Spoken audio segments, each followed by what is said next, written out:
Attention, si vous êtes cadre ou dirigeant et que vous vous êtes toujours cru protégé par votre niveau, votre expertise stratégique, votre hauteur de vue, parce qu'aujourd'hui, ce statut ne vous protège plus. Au fond de vous, vous sentez que quelque chose se trame sans vous et vous vous demandez, légitimement d'ailleurs, pourquoi on légifère à toute vitesse contre le chinois Shein qui menacerait des emplois français. Et en même temps, comme dirait l'autre, on glorifie une technologie qui en supprimera 10 fois plus, l'IA.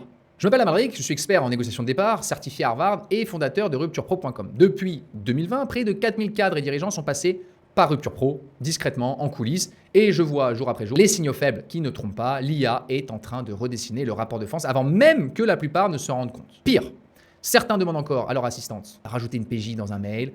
Après moi le déluge en fait. Dans les minutes qui suivent, on va décrypter ce qui est en train de se passer étape par étape. On commence par une vérité que personne ne vous dira en réunion. L'IA ne fait aucune distinction entre un exécutant et un dirigeant. Donc avant d'entrer dans le vif, laissez-moi vous décrire ce qu'un cadre qui m'a contacté récemment m'a dit. Vous avez donné des années à votre entreprise, vous connaissez les rouages, souvent mieux que ceux qui sont en COMEX, mais dans quelques mois, il y a ce décalage. Une réunion à laquelle vous n'êtes plus convié, un projet confié à un autre pour vous soulager, une phrase de votre direction sur l'efficience ou sur les nouveaux outils. Voilà, rien de frontal, juste une sensation. Et c'est exactement ce qu'il m'a partagé. Et au fond, vous vous dites, comme lui, bon, le compte n'y est plus. Et vous n'êtes pas seul à le ressentir. Puisque selon l'APEC, un cadre sur 3 envisage déjà de changer d'employeur dans l'année. Donc si je viens de décrire ce que vous ressentez, restez. La suite va vous éclairer. C'est le moment où vous croyez être à l'abri par votre niveau. Première vérité, elle est froide. Pendant des décennies, votre niveau de responsabilité était une protection. Votre expertise, votre ancienneté, votre proximité avec la direction était une sorte de rempart. Eh bien, ce rempart vient de tomber. Oui, l'intelligence artificielle ne fait aucune distinction entre un exécutant et un dirigeant. Elle s'attaque d'abord aux fonctions à forte valeur cognitive. L'analyse, la synthèse, la décision, c'est-à-dire précisément les vôtres. Et refuser de le voir, ce n'est plus de l'optimisme, c'est du déni. Et un de mes clients, qui est directeur depuis 18 ans, m'a dit cette phrase. J'ai les couleurs du maillot après 20 ans de bons et loyaux services. Elles sont imprimées sur mon dos. Et donc lui pensait que ça le protégeait de tout. Eh bien, ça ne protège plus personne. Alors, on enchaîne parce que la suite est plus dérangeante encore. C'est le moment où on vous vend l'IA comme un simple coup de pouce. Dans une entreprise, je donne un exemple, on vous présente l'IA comme un outil, un assistant, un coup d'accélérateur pour vos équipes.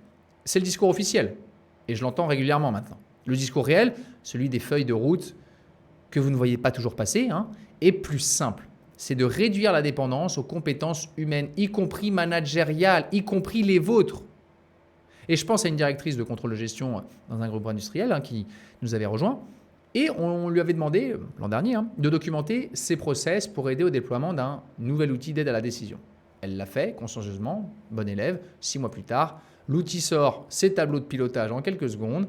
Elle est venue me voir en ayant compris, un peu tard, qu'on lui avait demandé de former son propre remplaçant, sans que personne ne prononce jamais le mot remplaçant.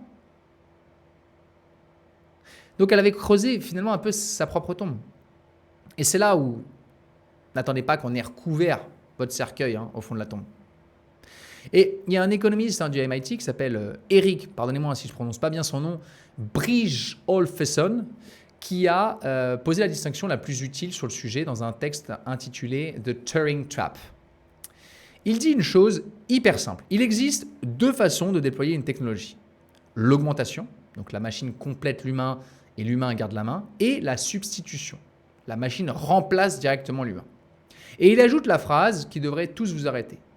Je cite, « À mesure que les machines deviennent de meilleurs substituts du travail humain, les travailleurs perdent leur pouvoir de négociation et deviennent dépendants de ceux qui contrôlent la technologie. » Relisez ou réécoutez-moi lentement. Votre pouvoir de négociation, c'est exactement ce qui est en train de se fondre. Ils font comme neige au soleil. Tant que l'entreprise présente l'IA comme une augmentation, vous dormez tranquille, mais l'investissement, lui, vise la substitution. Donc la différence entre les 2 mots, ce n'est pas de la sémantique, c'est votre rapport de force. Et vous avez tous en tête, iRobot, le film tiré d'Isaac Asimov, les machines, ils sont conçus pour une seule mission, servir l'humain et le protéger. Et c'est précisément cette logique de service, poussée jusqu'au bout, qui finit par rendre l'humain superflu. Donc votre IA d'entreprise, c'est la même promesse. Elle est là pour vous assister. Le vrai sujet, c'est ce que veut dire assister. Le jour où la machine fait le travail aussi bien que vous. Et un dirigeant me disait, voilà, le départ des salariés, c'est une boîte noire. Eh bien oui, la vraie boîte noire aujourd'hui, c'est ce glissement silencieux de l'augmentation vers le remplacement, le grand remplacement des cadres. Et personne ne vous l'annoncera. Vous le constaterez. Et parfois, vous n'aurez plus que vos yeux pour pleurer. Le moment charnière, 2026, la fenêtre encore ouverte. Voici le cœur de cette vidéo. Votre pouvoir de négociation a une date de péremption. Et, sans que vous en rendiez peut-être compte, elle est plus proche que vous ne le croyez. Aujourd'hui, on est encore en 2026, vous donnez encore un atout majeur, l'entreprise a besoin de vous pour traverser la transition. Les savoirs sont encore dans les têtes, dans votre tête, les organisations dépendent encore des individus, mais ce qui fait de cette année une année charnière, c'est que vous avez un levier. Vous pouvez encore peser. Maintenant, regardez les chiffres, parce qu'ils sont parlants. Le laboratoire Anthropic publie un indice qui mesure deux choses. Ce que l'IA est théoriquement capable de faire dans chaque métier et ce qu'elle fait réellement aujourd'hui. Pour le management, la capacité théorique dépasse les 90%. Pour la finance et les fonctions analytiques, plus de 94%.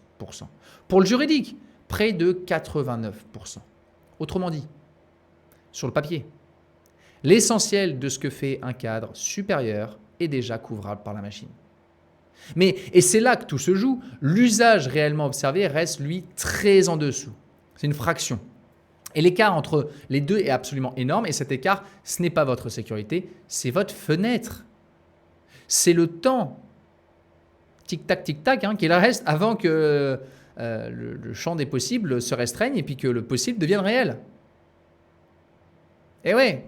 Donc le jour où cet écart se referme, et les feuilles de route disent fin 2027, donc ça arrive super vite, vous ne serez plus une ressource stratégique. Vous deviendrez en fait une ligne de coût. Et une ligne de coût, eh bien, ça ne négocie pas, ça se rationalise. Une fois l'IA pleinement déployée, il n'y aura plus de négociation individuelle. Il y aura des plans de départ standardisés et en avant.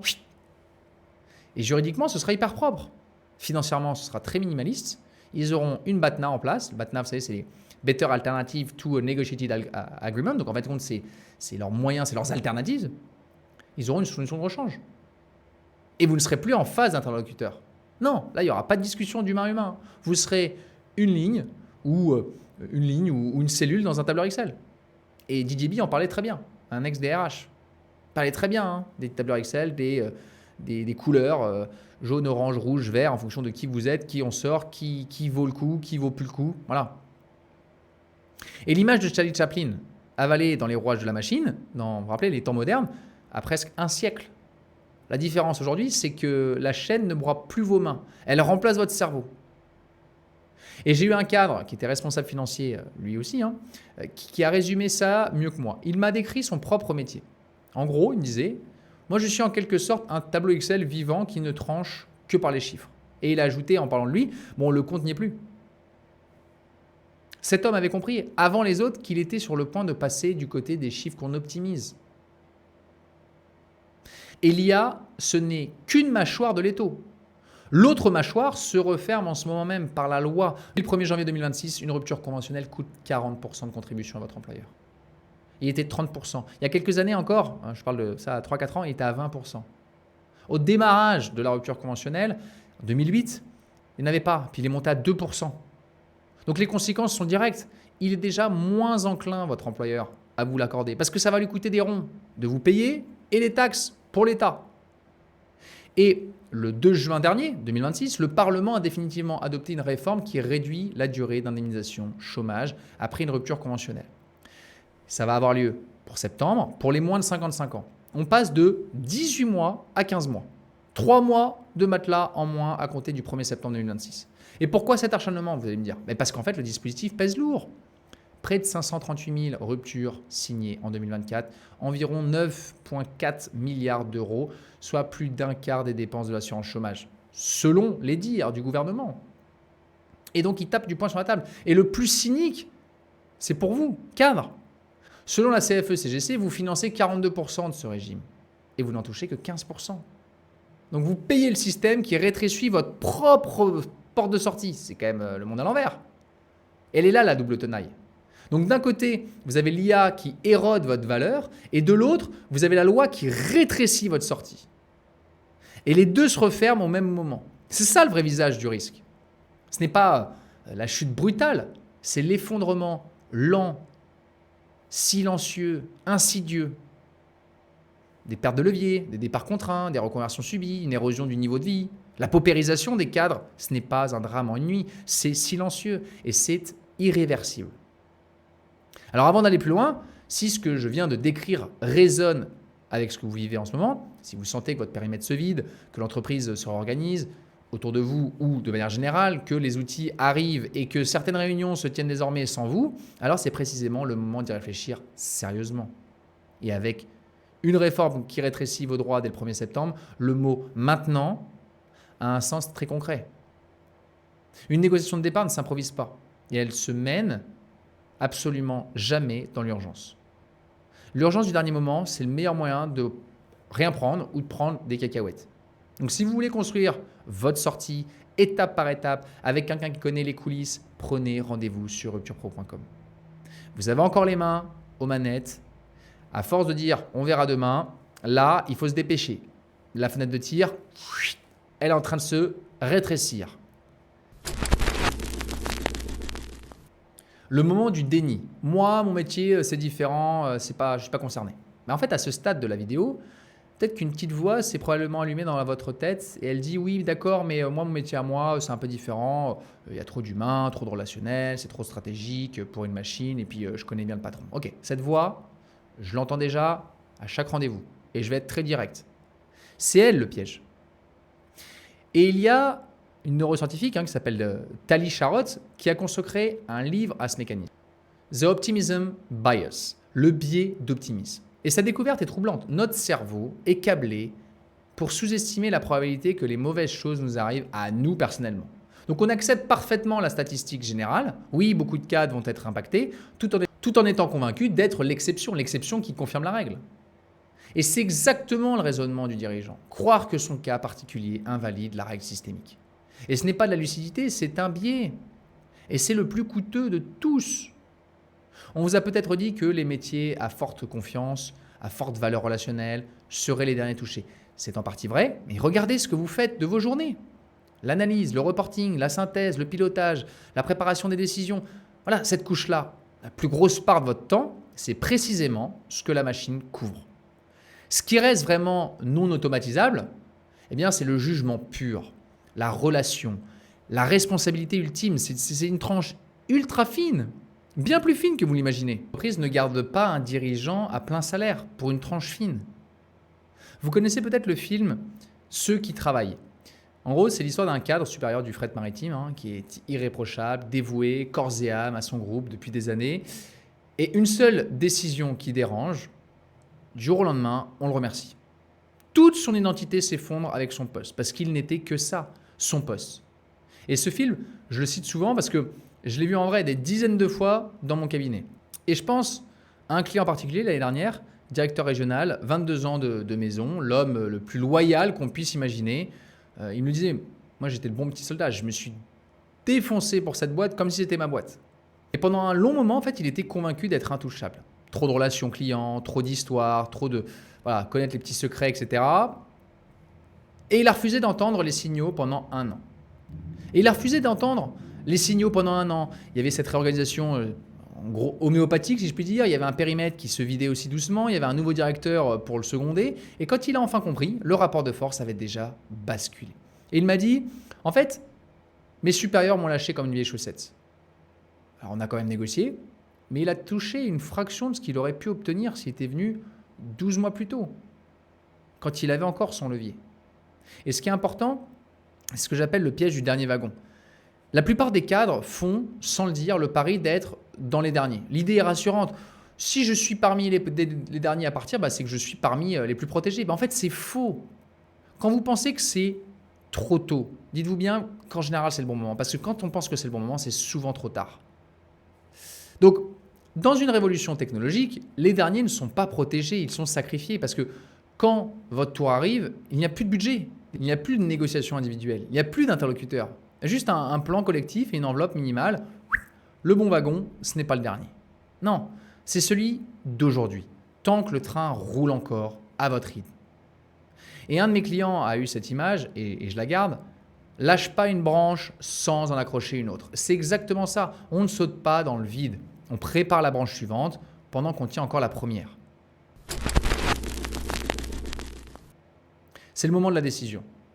On arrive à la leçon qui change tout et elle tient en une phrase. Un départ, ça se prépare. Ou alors ça se subit. Il n'y a pas de troisième voie. Alors je veux d'abord désamorcer une idée. Beaucoup de cadres confondent négocier son départ avec abandonner, fuir, échouer. C'est tout l'inverse. Vous passez vos journées à parler de pilotage, d'anticipation, de gestion des risques. Négocier votre départ, c'est appliquer ces principes-là à vous-même. Ce n'est pas une fuite. C'est un acte de gouvernance personnelle, si je puis dire. De gestion de carrière. Le dernier acte de leadership qu'on ne vous prendra pas. Et le prix Nobel d'économie 2024, Daron Acemoglu, a écrit avec Simon Johnson un livre qui s'appelle Power and Progress. Et leur thèse, étayée sur 1000 ans d'histoire de technologie, c'est complètement implacable. Les gains d'une nouvelle technologie ne se répartissent jamais tout seuls. Ils vont à ceux qui contrôlent la technologie. Sauf quand ceux qui la subissent conservent un levier pour réclamer leur part. Donc traduisez ceci dans votre situation. La valeur créée par l'IA va remonter vers ceux qui détiennent les outils. La seule façon d'en capter une part à votre échelle, c'est de négocier pendant que vous avez encore quelque chose à faire valoir. Demain, vous n'aurez plus de levier. Aujourd'hui, vous en avez un. C'est ça la fenêtre. Et je vais vous parler, comme je parle en rendez-vous, votre relation avec votre employeur, c'est comme un mariage. Un mariage indéterminé jusqu'à ce que la retraite vous sépare. Vous y avez tout donné. Vous n'avez pas compté vos heures. Et comme dans beaucoup de mariages, il arrive un moment où on ne s'y retrouve plus. Où l'on est arrivé au bout de la relation. Les choses ont changé. Vous aimiez à 25 ans, vous avez 40, 60 ans, 80 ans. Vous savez, les gens divorcent de plus en plus tard. La question n'est pas de savoir si vous allez partir, c'est de savoir comment finalement, quand vous sentez que vous êtes arrivé au bout de la relation. Et il y a deux façons de divorcer. Il y a le divorce subi, on vous met dehors, au moment choisi par l'autre, aux conditions de l'autre, et vous prenez un coup derrière la tête, bam, vous l'avez vu au cinéma, dans Marriage Story par exemple, deux personnes qui s'aimaient et qui finissent par se déchirer chez les avocats parce que personne n'avait rien préparé à froid. Et le divorce préparé, c'est la chose suivante. Vous choisissez le moment, vous assurez vos arrières, vous partez par le haut avec un matelas. Une porte de sortie avec un matelas financier en soi. Et un de mes clients résumait son objectif ainsi. Je ne veux pas partir sans rien. J'ai donné 20 ans de ma vie à cette entreprise. Je souhaite juste un juste retour des choses. Mieux vaut un bon divorce qu'un mauvais mariage. Et ce n'est pas de la rancune en fait. C'est de la dignité. Et soyons clairs sur un point. Parce que c'est l'erreur que je vois le plus souvent. La solution n'est jamais la démission. Jamais, jamais, jamais, jamais. Démissionner, c'est sortir par la petite porte sans rien, en renonçant à tout ce que vous avez construit, à tout ce que vous avez donné pendant toutes ces années. Et comme me l'a dit une cliente, la démission, ce serait une défaite. Ou une autre qui me disait, mais je ne leur ferai pas ce cadeau. Ce serait trop facile. Donc la voie, c'est la rupture professionnelle. C'est elle qui transforme une sortie en une transition financée. C'est elle qui vous donne le temps de vous retourner, de vous reconstruire, de financer votre conversion vers les activités que la machine ne touchera peut-être pas ou quelque chose qui vous plaira. Donc terminons cette leçon par une histoire. Une dirigeante, la cinquantaine, secteur des services, me contacte, épuisée, mais persuadée qu'elle devait tenir. Elle m'a dit cette phrase et je ne l'oublierai jamais. Je risque de me détruire si je continue. Elle pensait que partir, c'était abandonner. On a retourné le raisonnement, partir, préparer, ce n'est pas abandonner son histoire, c'était la protéger. Moi, ce qui me fend le cœur, c'est quand j'entends les gens s'accrocher à leur rocher en me disant « je sais que je veux partir, je veux ma liberté, je veux faire autre chose, je ne supporte plus, mais je reste !» S'il n'y a pas ça, je reste. Mais c'est à vous de faire les choses pour que ça change. Donc, ce qui est important, c'était de la protéger. Donc, on a construit sa stratégie en quelques jours, mais sur plusieurs semaines. Le but, ce n'était pas d'aller vite.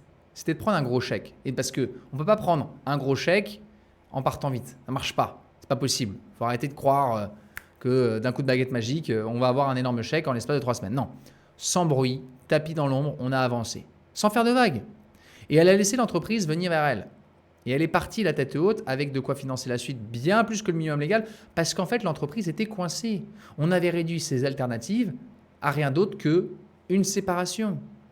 Et c'est ça, une fois que vous avez atteint cette proposition d'entreprise, que vous pouvez faire monter le montant du chèque. Mais c'est vous qui êtes à l'initiative de la décision d'entreprise. Si vous faites virer qui décide sans que vous n'ayez rien demandé ou rien décidé, en fait, vous ne pourrez pas faire monter le montant du chèque. Parce que vous allez être pris au dépourvu. Donc c'est pour ça qu'il faut se préparer. C'est pour ça qu'il faut le faire en temps raisonnable, sur plusieurs semaines, pour les amener à ce qu'ils décident. Et quand, c'est de l'ingénierie sociale, quand on prend une décision personnellement, on s'y tient. Et l'entreprise, c'est ça. Il faut que la conclusion vienne d'elle. Et elle se dira, c'est la meilleure solution. Et c'est ça qui fera après qu'on pourra faire monter le montant du chèque parce qu'on va reprendre les différents points sur lesquels on a réussi à faire monter finalement la décision d'une séparation. On reprend ces points-là. Et à ce moment-là, on les quantifie, on les valorise. Et c'est ça qui nous permet après d'aller dans la discussion, chercher plus haut, en étant crédible, en sachant répondre à pourquoi je veux ce montant-là, comment j'arrive à ce montant-là. Et surtout, savoir après faire des concessions avec des contreparties pour pouvoir arriver sur un seuil qui nous convienne. C'est ça qui compte. Mais partir bille en tête en disant je veux ce montant-là, ça marche jamais. Ça marche jamais, jamais, jamais. Et cette cadre a aujourd'hui une autre vie. Et elle m'a écrit une chose simple. Je ne regrette qu'une seule chose, ne pas l'avoir fait 2 ans plus tôt. C'est tout. Alors posez-vous la seule question qui compte. Pas est-ce que mon poste sera impacté? La question, comme dirait l'autre, elle est vite répondue. L'autre zozo là, en Ferrari, je sais pas quoi, là, qui a répondu ça. La question est vite répondue. Mais oui, la question, elle est là. La question, c'est dans quelles conditions vais-je quitter ce système? En le choisissant ou en le subissant? Et ceux qui se préparent, qui préparent leur départ, choisissent leur sortie. Les autres la subissent. Une dernière chose, et c'est la plus importante. L'IA ne va pas seulement supprimer les postes, il va détruire une illusion, celle de la sécurité statutaire. Cette idée que votre titre, votre ancienneté, votre niveau vous mettent à l'abri. Cette idée est déjà morte. Ceux qui refuseront de la regarder en face ne seront pas des héros, ils seront simplement dépassés. Mais vous venez de passer une demi-heure à la regarder en face. Et c'est déjà une longueur d'avance sur la plupart de vos pairs. Alors voici la permission que personne ne vous donnera dans votre entreprise. Vous avez le droit de partir. Vous avez le droit de ne pas attendre d'être remercié pour décider. Vous avez le droit aussi de ne pas partir sans rien. Vous avez le droit de choisir votre sortie, votre moment, vos conditions. Ce n'est pas trahir, ce n'est pas fuir, ce n'est pas abandonner. C'est gouverner votre carrière au lieu de la laisser être gouvernée. Arrêtez d'attendre que les autres décident pour vous. Quand j'entends des cadres me dire « oui, mais j'ai pas eu d'augmentation, j'ai pas eu de prime, j'ai pas eu d'objectif, j'ai pas eu ci, j'ai pas eu ça ». Mais les gars, à chaque fois, vous attendez, vous acceptez, vous avalez des couleuvres. Donc, la fenêtre est ouverte. Prenez votre destin en main, j'ai envie de dire. Prenez vos responsabilités. En 2026, vous avez encore un levier. Ce ne sera pas vrai éternellement. Le temps passe super vite. L'horizon fin 2027, il se rapproche. Et au-delà des bouleversements technologiques et organisationnels, il y a aussi un agenda politique et médiatique. Pour le décrypter, regardez maintenant ma vidéo sur la réforme qui entre en vigueur le 1er septembre. Je pars, je me prépare. Préparez-vous pendant qu'il est encore temps.